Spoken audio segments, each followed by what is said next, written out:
こんにちは、はこです。今日はですね、リバウンドしない、食事と、それから体調整についてお話ししたいと思います。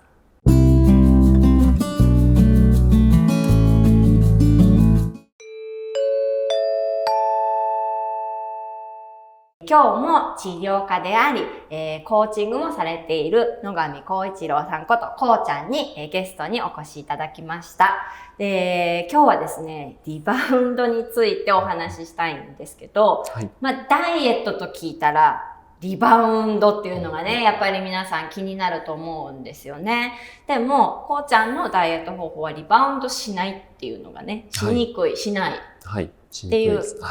ていうのが特徴なんですね。で、私の体微調律もちょっと似たところがあって、なぜこのね、リバウンド、こうちゃんのそのダイエットプログラムがね、リバウンドしないのかっていう理由をお聞きしたときに、これは体微調律が大事にしている日常生活の中でね、いろいろ整えていくっていうところと、共通点があるなと思ったので、こうちゃんのプログラムについてちょっとお聞きしていきたいと思います。では、リバウンドしない秘訣は何でしょうか？はい、もう大前提として、リバウンドを非日常にしてしまうと、リバウンド、もうダイエットが非日常になった瞬間、もう日常に戻ったらリバウンドしてしまうんですね。ですよね。はい。なので、僕自身なぜ、好きなものを食べていいかとか、お酒飲んでいいかっていうのは、それを好きな人が立ってしまうと、もう非日常になってしまうので、もうそういうのは回数を決めて調整することで日常にしてしまうんですね。で、日常にしてしまえばそれを継続することは可能なので、必ずその人の日常のままダイエットができるようなプログラムを、個人に合わせて組むようにしています。なるほど。食べたいものをね、我慢したらね、そりゃ後でね、反動がきますよね。で、食べ物のね、話でちょっと小話がありまして、私、こうちゃんとこの間ね、ある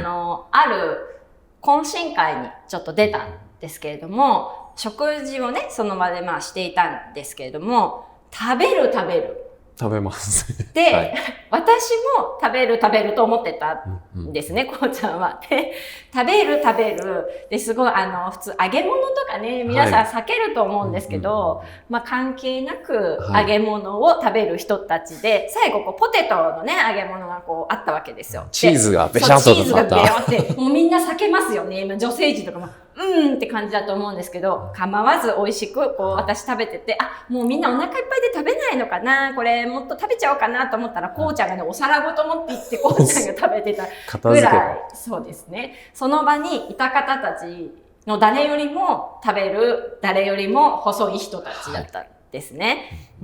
で、それはどうしてそうなるかといったらね、やっぱりメリハリがあって、要点をね、ちゃんと、抑えてるわけですよね。ずっと別に毎日だらだらそういう生活をね、しているわけでもないし、私の場合は、人と会う時とか、楽しい時はもう制限なく食べます。楽しいですしね。だけど、自分がお家にいる時とかは、あえて別に揚げ物しないし、揚げ物セットがない。作るものがないし、買ってこないしっていうので、メリハリがね、あるんですけど、こうちゃんの食生活のその指導は、やっぱり、あれですよね、日常生活に落とし込んでいって、何かを我慢したりとか、ね、そこだけ祭りみたいになっててね、祭り終わった瞬間に、もう、元に戻りますもんね。そうですね。よくあるダイエットプログラムとかも、例えば週に2回ハードなパーソナルトレーニングだったりとか、あとは毎日その食事を写真でアプリで送ってだったりとか、そういうのって結局それが終わった瞬間、糖質制限とかもうご飯全部カットとかもそうなんですけども、それがやっぱり終わった瞬間、人はやっぱりもう戻ります必ず。そのため、僕もハッコさんも細くて、で、僕は好きなものを普段食べてるんですけど、体脂肪1桁なんですけれども、ポイントを抑えてるんですよね。なので、そのハコさんと懇親会で、僕がポテトとかむしゃむしゃ食べてて、その時の、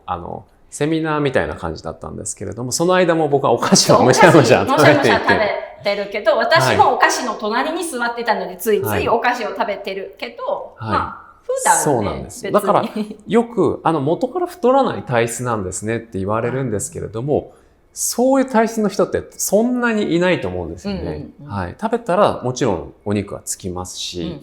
そこのメリハリを、きちんと、ハホさんも言ったように、誰かと会うとき、美味しいものとかお酒とかってコミュニケーションツールでもあると思うので、そこを制限してしまうと、外食行った時も、私ちょっとビーガンなんで、みたいな感じになってしまうと、その方もやっぱり誘いにくくなってしまうんですよ。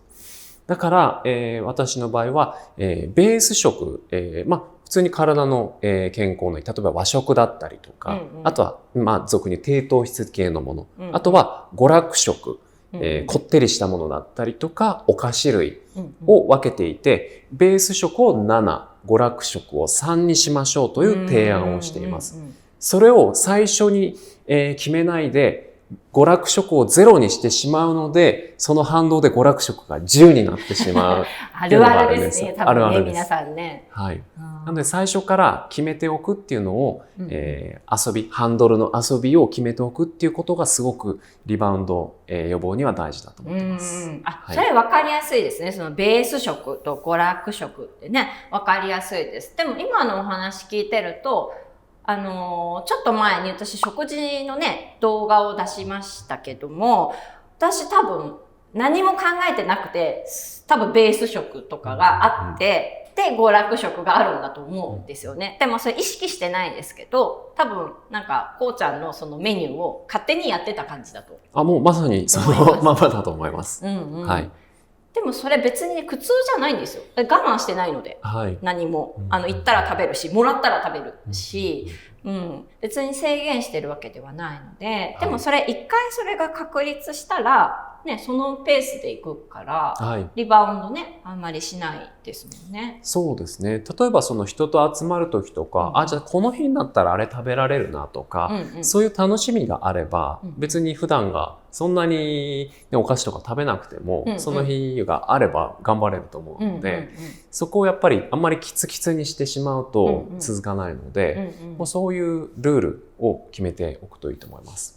いいですね。体美調律で私がね、いつもレッスンで言ってるのは、張り切った筋肉トレーニングとかね、それはすごくね、やった感はあるかもしれないんですよ。で、例えばじゃあここたるんでるから、ここダンベル持ってふんふんやって、じゃあここちょっとたるみが減りました。じゃあ筋肉ついて、なんかちょっとパンプアップとか、たるみがなくなる筋肉のつき方をしたとするじゃないですか。だけど、そのダンベル持ってふんふんする動きって、日常生活の中ではないですよ。そんなに使う動きって。で、そうすると、じゃあそれやめちゃうと、またたるむわけですよ。で、またやって、またちょっと良くなったってやめると、またたるむんですけど、肩甲骨から腕を使えてれば、日常生活の中でね、そこが動くわけなので、たるんでこないんですよ。そもそもあんまりね。なので、何かのために、一瞬頑張って、やめて、またなってっていうとリバウンドになっちゃう。ですけどね。だからやっぱり根本から、本質から物事を捉えて、日常生活にしていくっていうのが、すごいね、大事だなと思って、そこがやっぱりね、こうちゃんのダイエットのと、体美調律のね、共通点なんじゃないかなと思いました。ということはあれですよ。体美調律で体を整えて、痩せたい人は、こうちゃんのダイエットプログラムをぜひ食事もなんか生活をねちゃんと整えるっていうところからやっていただけたらいいかなと思います。はい。では次もねまたこうちゃんをゲストにお迎えしてお話し続けていきたいと思います。チャンネル登録ぜひお願いします。参考になったりいいなと思ったらぜひこのねグッドボタン押してください。質問があったらぜひねコメント欄に書いてください。ではでは。